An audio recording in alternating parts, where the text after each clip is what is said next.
Welcome to Our Girl Relationships. We talk about the problems people face in their day to day lives. Let's start with the video. I can't believe that I have to type this thing on the internet, but I can't say this to anyone I know in real life. At least after this, we can safely say that I am never trusting anyone anymore. I'm scared that someone else is going to just console me for acting nice and then again backstab me, then get me in extra trouble than I am already in today. Today, I received an old box from my aunt. She told me that it was something that belonged to my biological mother, aka her younger sister, who sent me to live a better life with her, and this is something that I am only allowed to open, so she saved it for me. And now, here I am, messing up my sobriety for a long ass letter my mother, who is according to this letter, dead. I have no idea because I was told my mom just left, and here it says before she dies. I don't know what's up, but here's the whole detail of the letter that I found in that box. My mom gave birth to me 23 years ago. Soon after I was born, she kept me for 4 months till my father was arrested, and then left me to live with my older aunt, aka her older sister, back in the city, where my aunt lived and worked with her family. I know these all seem too much to digest, and it is for me too, so let's unpack every bit slowly and get into every detail. My mother and her sisters grew up with an abusive father and a mentally unstable mother back in a semi rural area. So basically, the people back there were conservative and really male dominated. So my mom moved in with my aunt when she came to the city for her studies. My maternal grandmother was into drugs. So, tired of the whole circumstances back at home, my mom also got into drugs and was deep into addiction at just 15 years old. And at that time, my aunt was 20. In her sophomore year in college, she had her own job and place, so my mother decided to let go of this addiction and become a better person and continue her high school near, and her parents going to send money anyway, so my aunt took her in. My aunt and my grandparents weren't in speaking terms. They still aren't because she doesn't like the way they were so toxic, which they actually were, and I don't really blame her for this extreme hatred she has for them. So my mother moved in with her and started improving day by day. Didn't smoke or do drugs or take alcohol, was completely sober for the whole next 6 months. And that's where she started becoming worse and worse. She started dating my father, who was 24 years old at that time. Yes, a 15-year-old dating a 22-year-old. My mother loved him. He had different plans. They were together for 3 months before they found out my mom was pregnant with his child, and he got mad and beat the shit out of her, and then tried to push my mother from the stairs because she refused to go through abortion. I don't know how to feel about this, but I understand that a 15-year-old isn't responsible enough, but knowing that I was almost aborted kind of scared me to my heart. But knowing her situation, it would have been better that way. But the thought of it made me not take my life for granted. So, my biological father is behind bars because my mother's family reported him to the cops and he got arrested. That's an amazing thing that happened, and I wonder if he's still in prison. It's been 23 years since he was arrested, and I just don't know where to start, honestly. This all information that I got all at once is just confusing for my small break, and I just broke up with my boyfriend a month ago, and now this sucks. It was my birthday yesterday, and now I got to deal with this type of bullshit that I literally don't give a crap about.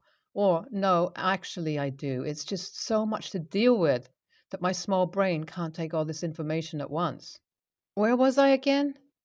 Yeah, so I learned that my mother was a teenage mom who was bad into drugs, and my father was a predator, pedophile, and assaulter. It's not a great day, but I will make through it.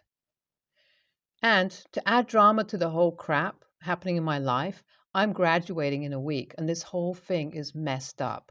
My aunt won't ever tell me anything about my mother or father. She always said that they were back at home waiting for me and they sent me away because they couldn't afford to have a child. And the place they lived was surrounded by bad people.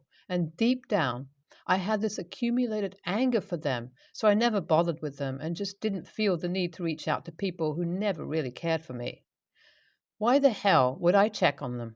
I remember begging my aunt to call my mom for at least for me to hear how she sounds. But she would refuse and tell me my mom won't take the phone. She kept on treating me like a child for so freaking long that I always thought I would remain the 12-year-old girl I was while being stubborn about knowing my parents, but then, you all know, I gave up. The whole letter is too hard to think about. It's somewhere in the garbage box. I'm scared of everyone right now. My mom mentioned in that letter to beware of my aunt because now that I'm 23, she'll come for me, and that crap made sense because I got all the inheritance from my grandparents. As I mentioned earlier, they don't get along at all and are literally in terms where they don't speak to each other. So it makes sense that she would come for me. Look, I don't even know the letter is genuine or not, but I have a warm feeling about it, and I am so confused about everything, whom to trust and whom not to. The only family I have known is my aunt, and if she becomes and turns out to be a backstabbing bitch, then that's it. I'm already heartbroken that my boyfriend cheated on me, and now all this drama unfolding, and I have no idea how to deal with this. And I'm really scared.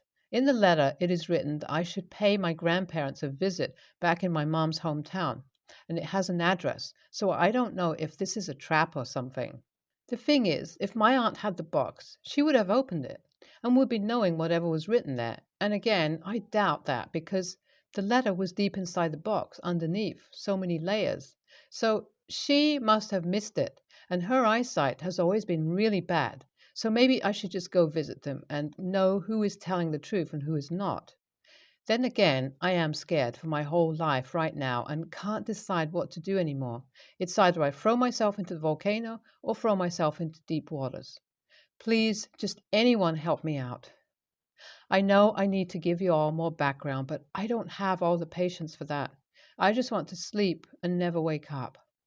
I'm tired of trusting people, and every time I do, there's them waiting for me to sleep so they can bite my neck and hurt me. I'm tipsy. That's from where all these metaphors are coming from. So please don't make fun of me for this. And I have to get over this crap soon. And I need to find something that will actually help me out instead of just taking me in circles.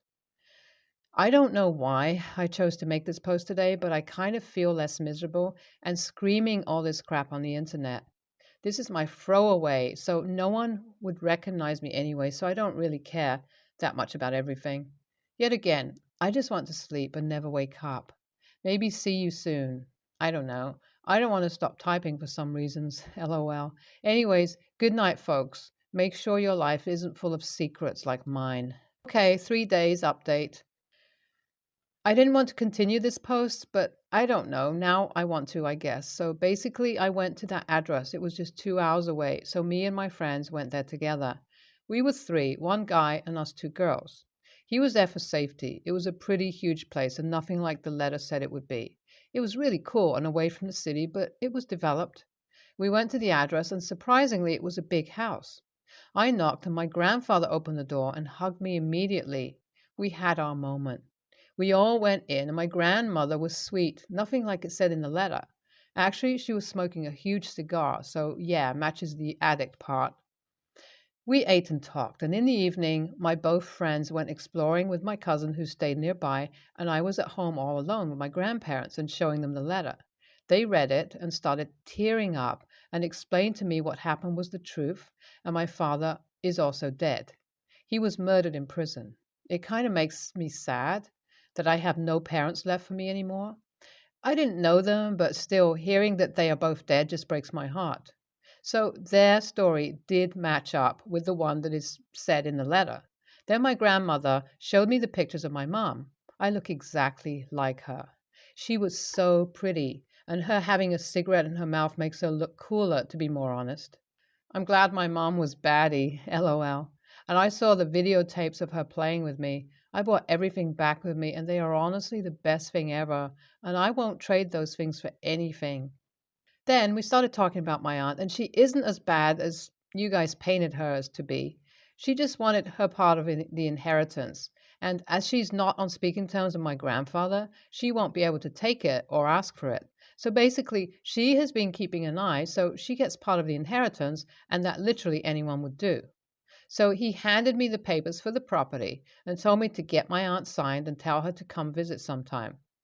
We left the next morning and I handed the papers to my aunt and told the whole story.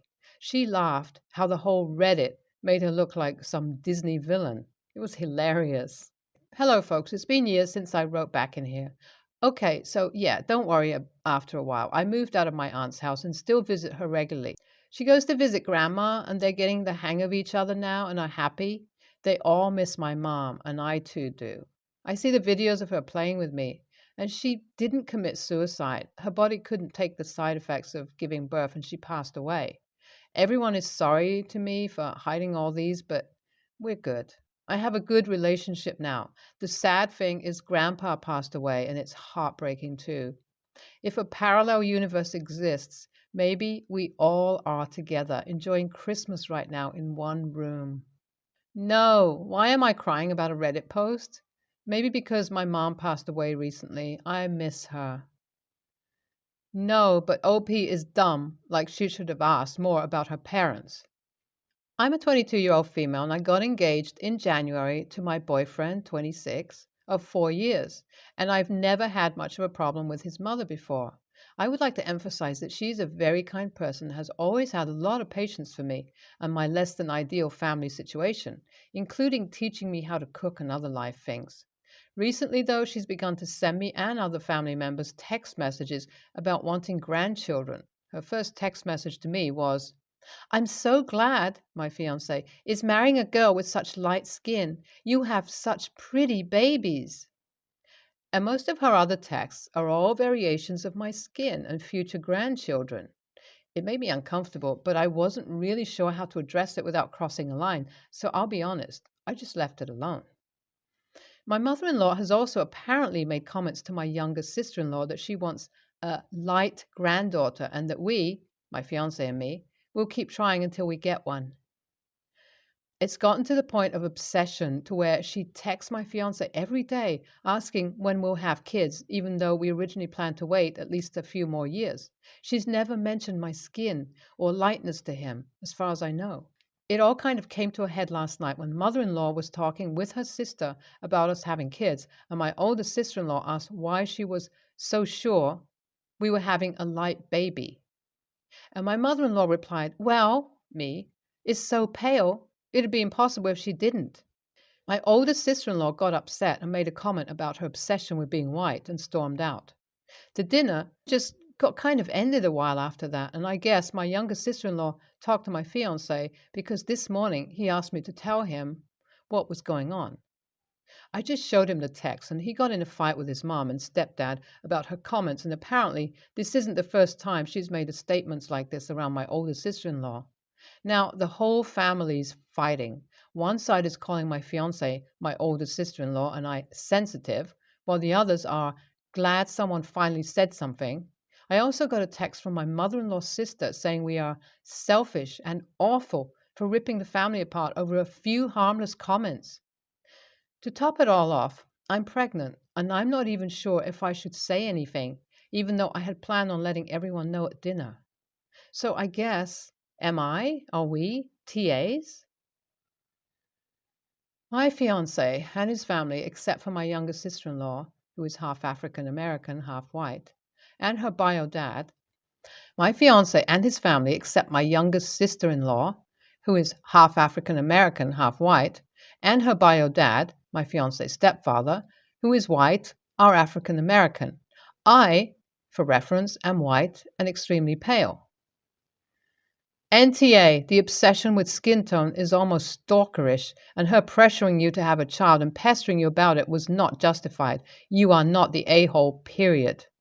NTA, and based on comments to sister-in-law, it's possible she already has dark-skinned grandkids.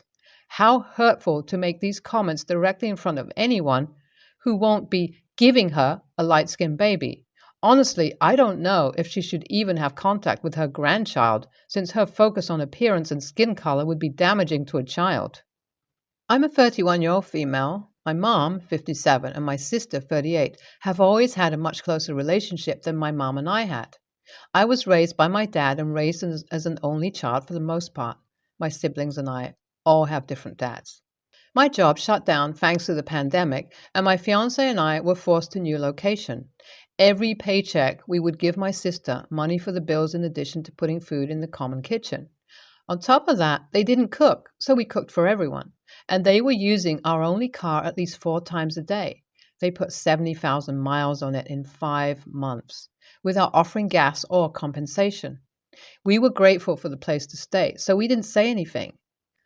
A little backstory on my sister. She dropped out of school, got married at 17, had niece S at 19, niece H at 21, and niece N at 23.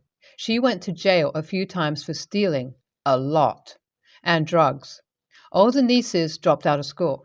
Niece S got pregnant by a 27-year-old when she was 17 and had a baby, A, one female. She then proceeded to leave the baby with her mom, who told niece H she could stay out of school to help with the baby. My sister and all my nieces do nothing but smoke cigarettes and weed and take pills. Yes, even the minors. They regularly sleep over at their boyfriend, girlfriend's place, and their mom doesn't want to put them on birth control because she's scared of seizures. But a vape is okay? None of them have a job. Anyway. My birthday came around. I woke up and wanted pizza, so I made pizza and ate it. I didn't share. Then I hear Sis yelling about how it's wrong that I ate in front of her starving kids. So I go ask her why her kids can't fix their own food. It turned into a shit show, and my fiance and I ended up leaving after Sis let niece H threaten our lives over pizza. We left. Days later, my mom tells me that Sis is saying we stole all of baby A's formula when we left. Somehow it magically didn't get brought up the day of the theft. I saw red, because never in a million years would we have taken anything, much less baby formula. Also came out that she claimed we never gave her a dime for staying there. My mom wants it all swept under the rug. I brought up to my mom that I was still angry, and she got mad at me, saying she just wants all her kids to get along. Then I told her I don't trust her to have my best interests at heart because she treats everyone the same regardless of how they act, and that as long as she continues to support my sister without holding her accountable, I don't count her as a safe person. Now she's not speaking to me. AITA? Also, the adult children getting along is completely out of mom's hands. It's nice that she wants that, but it isn't something she can control, and she doesn't have the right to demand it. NTA, but it sounds like you should call it CPS and inform them of the illegal drug use. I'm worried enough about underage teenagers being encouraged to take pills, but there's also an infant involved. All it takes is one over